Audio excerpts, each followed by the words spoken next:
Dhoom computer and studio থেকে পলাশ সাহেব, 32 বছর বয়স, পেশার দোকানে বসে থাকা, নিজের দোকান, সমস্যা হাঁটুর নিচের মাংসপেশি ব্যথা, মানে কাপ মাসেল পেইন। এটাও অনেক সময় বসে থাকার থেকে হয়, আমরা প্রায়ই দেখছি। তো এই ক্ষেত্রে আপনি ব্যথানাশক মলম দিয়ে আপনি একটু হালকা একটু স্ট্রেসিং টাইপের ব্যায়াম করতে পারেন, গরম শেক দিতে পারেন। আপনি ট্যাবলেট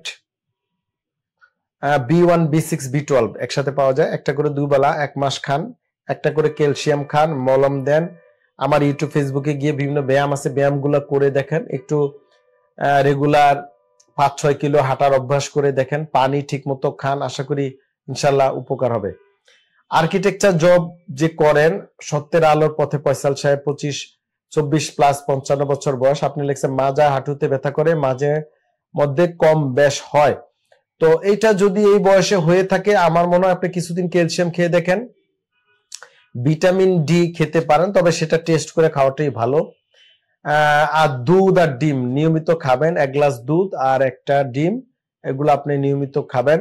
আমার ইউটিউব ফেসবুকে গিয়ে কোমর ও হাঁটু ব্যথার ব্যায়ামগুলা করবেন। ডিপিয়ার্স লিমিটেড, আস্থা, বিশ্বাস ও নির্ভরতায় অবিচল।